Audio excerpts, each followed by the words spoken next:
At this point, the Kremlin has greater armored weapons capability than Ukraine's forces. However, the autumn weather has until recently prevented military vehicles from participating in frontline combat.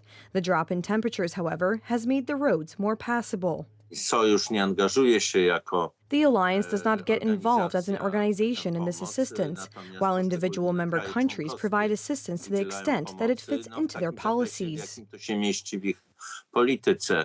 Institute for the Study of War experts estimate that Russia has regained the military initiative in Ukraine. In the Lugansk region, Russian forces have increased operational effectiveness. In addition, Russia is mobilizing hundreds of thousands of troops. Kiev is also announcing its counteroffensive. 24 European Union countries have offered training modules for 30,000 Ukrainian troops. The exercises are very intense. In 1 month, we learn things that take years to learn. We are very grateful to our instructors for how much effort they put into our training and how they motivate us when we are out of strength. French President Emmanuel Macron awarded Volodymyr Zelensky the Grand Cross of the Legion of Honor during his visit to the Élysée Palace. This is the highest decoration of the French Republic and was established in 1802 by Napoleon.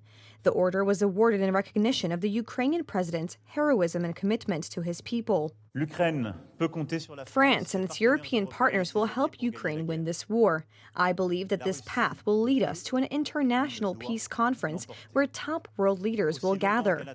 Since the beginning of this terrible war, Europe and its transatlantic allies have supported Ukraine financially, with humanitarian aid, and militarily.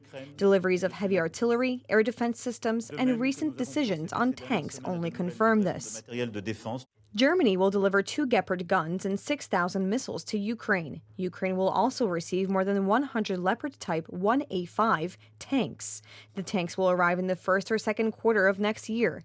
Chancellor Olaf Scholz insists Germany will support Ukraine as long as necessary. We strongly support Ukraine in defending its sovereignty, independence, and territorial integrity. Russia will not win this war. Kiev's political allies have stepped up their military aid in recent weeks, announcing more deliveries. In addition to tanks and armored vehicles, long-range weapons will arrive in Ukraine in the coming months. However, the F-16 multi-role combat aircraft remain a contentious issue. Discussion on this subject was going on last spring, and at that time, the concept was opposed by France and Germany. Currently, the Élysée Palace does not rule out handing over similar aircraft to the Dassault Mirage. In the coming months, time will definitely work against us. I am not talking about the present moment, but in a broader perspective. France and Germany have a say in the course of this war. I turn to you, Emmanuel. The sooner we get modern aircraft, and to you, Olaf, the more powerful our armored coalition is. The sooner this Russian campaign will end in failure and peace will return to Europe. I am grateful to you for starting down this path. Before heading to Paris, President Volodymyr Zelensky met King Charles III and Prime Minister Rishi Sunak in London. He also visited Ukrainian soldiers undergoing training in Dorset. British Prime Minister Rishi Sunak confirmed that Britain intends to expand the training program for the Ukrainian armed forces.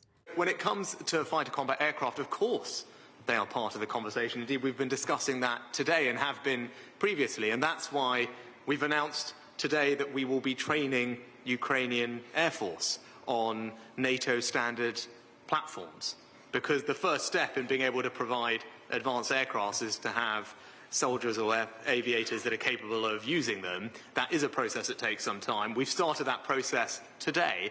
Although there are countries among NATO members that would be willing to donate fighter jets to Ukraine, the final decision lies with Washington. At this point, the United States is unequivocal on the issue.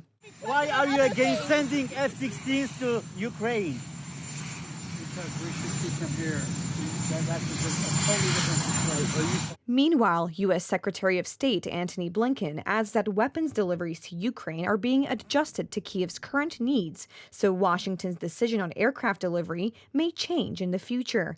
Meanwhile, Ukrainian intelligence reports that Moscow will launch another invasion in the next 10 days.